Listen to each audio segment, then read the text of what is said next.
George Washington, the man who invented American power. You know the story. Consider the stakes. From an ambitious provincial surveyor, he became the general of a war that by all ordinary calculation should have been lost.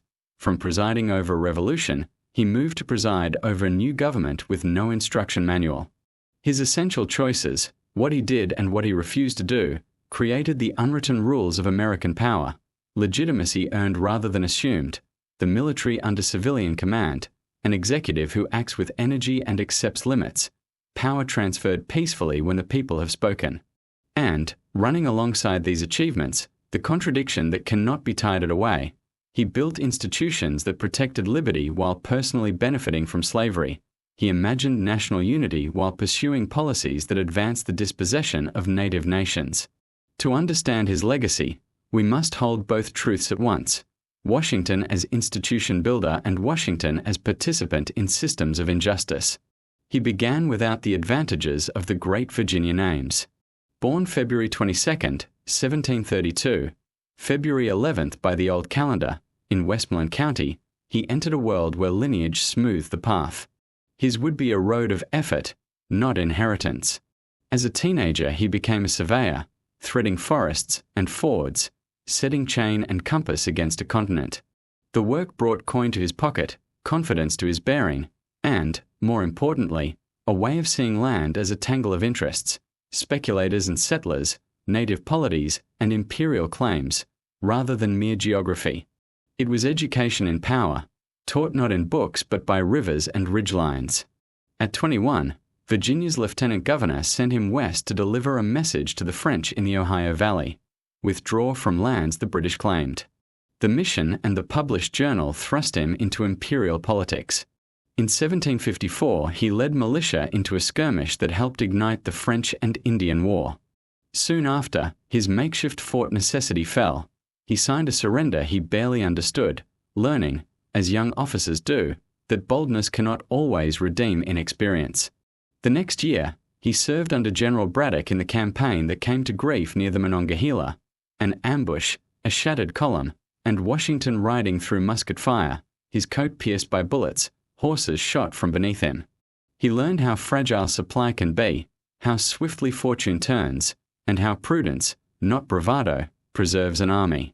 By 1759, he resigned his commission, married Martha Dandridge Custis, a wealthy widow, and took his place at Mount Vernon above the Potomac. The union brought property and position. The estate demanded management.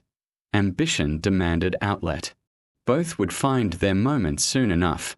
When protests ripened into armed conflict in 1775, the Continental Congress needed a commander who could coax jealous colonies into cooperation and turn men loyal to their counties into soldiers of a cause. Washington arrived in Philadelphia in uniform, a quiet signal of readiness. Congress appointed him commander-in-chief.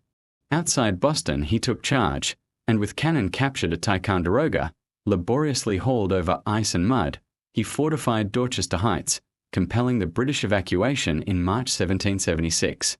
It was a crisp success. Then the tide ran against him. In New York that summer and fall, the British outmaneuvered him from Long Island to Manhattan to White Plains. Enlistments ran out, supplies ran thin, and by December he was retreating across New Jersey with the Empire's finest army pressing his back. Here he gambled. On Christmas night, 1776, he led his weary men across the ice-choked Delaware. At dawn, Trenton, a sharp fight and Hessian surrender. Days later, Princeton, a deft stroke and withdrawal. Modest victories on the map, they were immense in the mind. The army had not dissolved. It could strike and live to fight on. Meanwhile, he began to build the systems without which courage squanders itself: more reliable supply, discipline, and the outlines of an intelligence network, the culper ring among them, carrying secrets from British-occupied New York. Survival itself became strategy. Patience, a weapon. The Valley Forge winter of 1777 to 1778 was no mythic ice age, but it was cruel enough: hunger, disease, despair. Out of that frost came steel. Baron Friedrich von Steuben, a former Prussian officer, drilled the men in formations, marching, and bayonet work, hammering disparate militia habits into a common manual of arms. In June 1778 at Monmouth, the Continental Army stood toe-to-toe with British regulars. It did not win a glittering victory, but it did not break. That mattered. He fought political battles, too. The Conway cabal, letters and whispers, suggested he be replaced by a more aggressive general. Washington answered not with spectacle but with restraint, allowing his record and the loyalty he had earned to speak. In a republic, legitimacy is as much character as it is victory, and he knew it. With French alliance secured, strategy shifted. In 1781, Washington coordinated with General Rochambeau and the French fleet to trap Lord Cornwallis at Yorktown. The siege ended in British surrender. The war would drag on in negotiation and distant skirmish, but the axis had turned. Then came the most delicate test. In March 1783 at Newborough, frustrated officers, unpaid, uncertain, murmured about coercing Congress.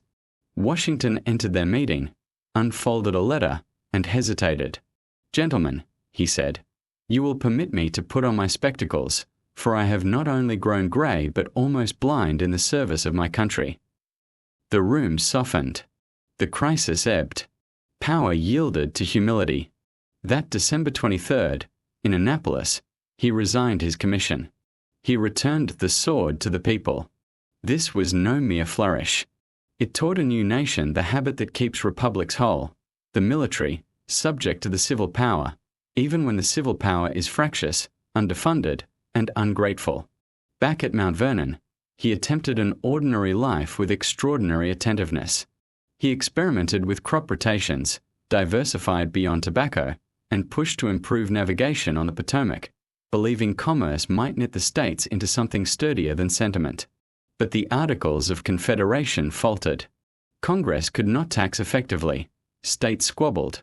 Shays' Rebellion in Massachusetts rattled the country. The Revolution, he feared, might decay into anarchy or summon a would-be savior to bury liberty and order. In 1787, he was called to preside over the Constitutional Convention. He was not the most talkative delegate, but he was the indispensable one, the steady presence upon which compromise could rest. The Constitution they drafted created a stronger national government with checks and balances, a separate executive and judiciary. It was a scaffold. It needed builders. No one could sell that scaffold to a skeptical public like Washington. He did not seek the presidency. It sought him. In 1789, the Electoral College unanimously chose him. On April 30th, 1789, at Federal Hall in New York, he took the oath. There was no settled protocol, no certain path. He chose the title Mr. President, rejecting noble trappings that would have flattered his vanity and betrayed the experiment. He toured the states to embody unity. He made the presidency visible but not royal. He assembled an executive team of strong minds and strong wills. Alexander Hamilton at Treasury, Thomas Jefferson at State, Henry Knox at War, Edmund Randolph as Attorney General. He did not pretend harmony where none existed. He welcomed the contest of ideas and made the cabinet a practice, not a constitutional command, as central to governing as any clause. He signed the Judiciary Act of 1789, structuring federal courts. He urged Congress to consider amendments defining key rights. By 1791, the Bill of Rights stood in the Constitution, protecting speech, religion, assembly, the press, and due process. Hamilton advanced a daring financial system, fund the national debt at face value, assume state debts to bind the states in common obligation, and charter a national bank to stabilize credit and currency. Jefferson and Madison saw in it danger, centralization, speculation. What? You've been binge-watching all morning. The dishes are calling. But here's the thing. Taking care of yourself isn't a break from living. It's part of it. Take a pause. Wash, breathe, because you deserve it. National debt at face value, assume state debts to bind the states in common obligation, and charter a national bank to stabilize credit and currency. Jefferson and Madison saw in it danger, centralization, speculation. Washington solicited written opinions, measured, and sided with Hamilton, signing the Bank Bill in 1791. public credit steadied.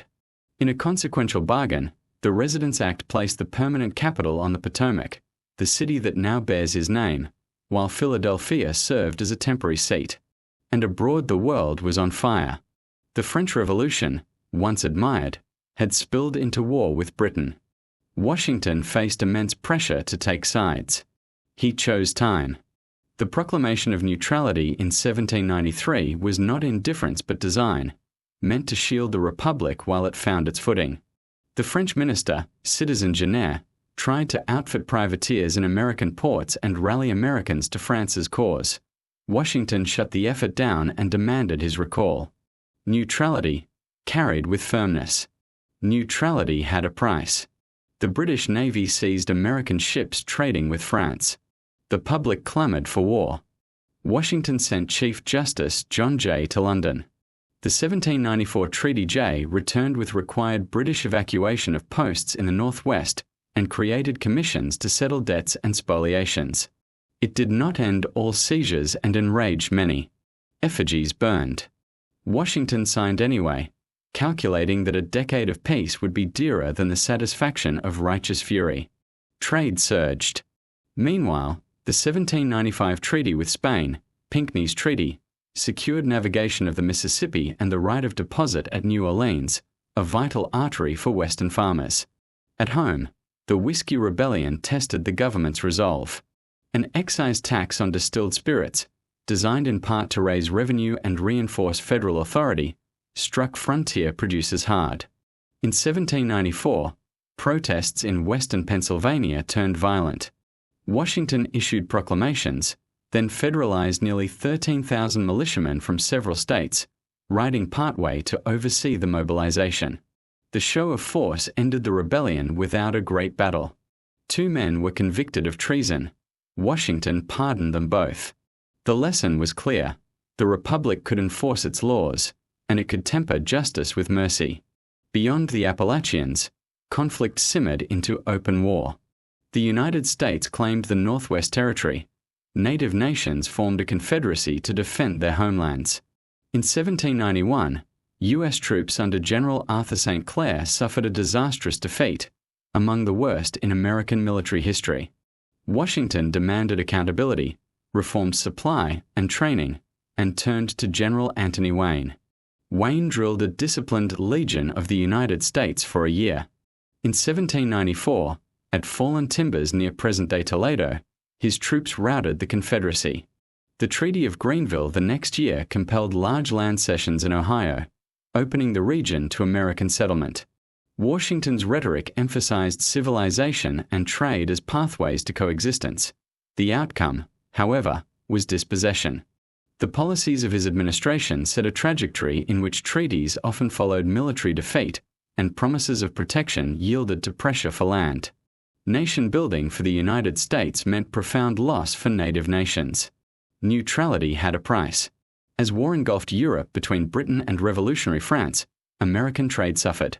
The British Navy seized U.S. merchant ships trading with French ports, violating American sovereignty and enraging the public. Calls for war echoed across the states. Yet President George Washington, determined to preserve the fragile new republic, chose diplomacy over confrontation. In 1794, he sent Chief Justice John Jay to London to negotiate a resolution. The resulting **J Treaty ** was controversial. It secured the British evacuation of frontier posts in the Northwest Territory, long occupied in violation of the 1783 Treaty of Paris, and established commissions to settle pre-revolutionary debts and disputes over seized ships. But it failed to stop British impressment of American sailors or protect neutral trade rights. When Jay returned with the agreement, many Americans exploded in fury. Effigies of Jay and Treasury Secretary Alexander Hamilton were burned in city squares. Republicans, led by Thomas Jefferson and James Madison, denounced the treaty as a capitulation to British power. Yet Washington, weighing the costs, signed it anyway. He believed that securing a decade of peace, time to grow, to strengthen, to build, was worth the bitter taste of compromise. His calculation proved pragmatic. War was avoided, commerce rebounded, and the young nation gained crucial breathing room. The following year, another diplomatic triumph bolstered American prospects. Pinckney's Treaty with Spain in 1795 secured the right to navigate the Mississippi River and guaranteed American access to the port of New Orleans through the right of deposit, lifelines for Western farmers and a major step toward westward expansion. At home, the federal government faced its first test of internal authority. In 1791, Congress imposed an excise tax on distilled spirits to help pay down national debt, a policy central to Hamilton's financial system. For farmers on the frontier, distilling excess grain into whiskey was not just profitable, it was practical. The tax felt punitive, arbitrary, and oppressive. Protests in western Pennsylvania escalated into violence. Tax collectors were tarred and feathered, federal officials threatened, and talk of secession surfaced. In 1794, Washington responded with resolve. He issued a presidential proclamation demanding compliance, then took the unprecedented step of federalizing nearly *13,000 militiamen from 4 states, the largest army the U.S. had yet assembled in peacetime. Riding partway with the troops, Washington made a powerful statement. The Constitution would be upheld by force. The sink is full. Your mind is fuller. But something shifts when you start washing. Warm water. Soap. Purpose. Each plate you clean is a thought you release. It's not just dishes. It's freedom. If necessary. The rebellion collapsed without a major battle. 2 men were tried for treason and sentenced to hang, only to be pardoned by Washington himself. The lesson was clear. The federal government had the power to enforce its laws, but also the discretion to show mercy. Order had been preserved, and the Union affirmed, by both strength and clemency. Beyond the Appalachian frontier, peace was more elusive. Native nations in the Northwest Territory, Shawnee, Miami, Delaware, Wyandotte, and others, had formed a confederacy to resist American encroachment. They rejected U.S. claims to their ancestral lands and fought to maintain sovereignty. In 1791, the U.S. suffered a devastating defeat. Under General Arthur St. Clair, American forces were ambushed and routed. Over 600 soldiers killed, one of the worst military disasters in American history. Washington was outraged but resolute. He demanded accountability, reformed Army supply and training, and appointed General Anthony Wayne known for his discipline and tenacity. Wayne spent nearly 2 years drilling a professional force, the Legion of the United States. In August 1794, he met the native confederacy at the Battle of Fallen Timbers near present-day Toledo. His well-trained troops broke the alliance and destroyed their supply base. The decisive victory forced tribal leaders to the negotiating table. The Treaty of Greenville, 1795, compelled the cession of much of modern-day Ohio and opened a floodgate of American settlement. Washington spoke of peace through civilization and commerce, but the reality was conquest. His administration's policy set a lasting precedent. Native sovereignty would be recognized only after defeat, and treaties would often amount to terms of surrender, not mutual agreement. For the United States, it was nation-building. For indigenous peoples, it was the beginning of systematic displacement. And then the contradiction that shadows the entire portrait. Slavery.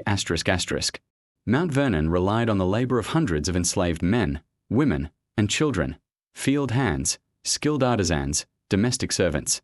Washington benefited from their forced labor, managed their work, and upheld the system of bondage. While serving as president in Philadelphia, he deliberately rotated enslaved household members in and out of Pennsylvania every 6 months to avoid triggering the state's gradual emancipation law, which granted freedom to enslaved people residing there for more than 6 continuous months.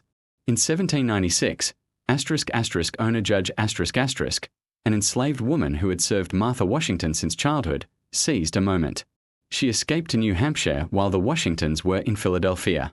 When news reached Mount Vernon, Washington, still president, quietly used federal contacts and personal networks to pursue her return. Owner Judge evaded capture, later giving interviews in which she declared her motivations. "Though life in freedom was hard, I am determined to be free," she said, "and I cannot return to bondage." In another, she stated plainly, freedom, even in poverty, is preferable to slavery. Washington never recaptured her. Yet he never questioned the legitimacy of slavery in public. Though he would later express private doubts, calling slavery evil and a moral and political evil, he took no action to end it during his lifetime. In his will, he provided for the emancipation of the enslaved people he owned personally, over 120 individuals. After Martha's death, a rare act among the founders. But even then, he could not free the dower slaves those held by Martha's estate from her first husband's inheritance, many of whom remained in bondage after his death. Thus, the man who stood for liberty, who twice relinquished power to uphold Republican ideals, was also a slaveholder who fought to keep a woman in chains. He helped create a nation that proclaimed all men are created equal, while living a life that denied that truth to hundreds. The paradox is not incidental, it is central. By the time Washington stepped down in 1797, he had done what few leaders in history have done: voluntarily surrender power after setting the course of a new government. His presidency had stabilized the nation, established federal authority, and steered clear of foreign war. But deep divisions were forming: the rise of political parties, the entrenchment of slavery, westward expansion at native expense. His farewell address warned against permanent alliances, sectionalism, and the spirit of party, but the tide was already rising. The Union he preserved in its infancy carried within it forces that would one day threaten to break it apart. Washington's legacy is not one of perfection, but of paradox. He was a man of action and restraint, of power and principle, whose decisions forged a nation while failing to confront its deepest moral flaw. We remember him not because he was flawless, but because he was foundational, because his choices, for better and worse, helped shape the American story. To honor George Washington is not to erase the contradictions, but to face them. For in understanding them, we come closer to understanding not just the founding, but the ongoing struggle to build a republic worthy of its ideals, where liberty is not reserved for some, but guaranteed for all.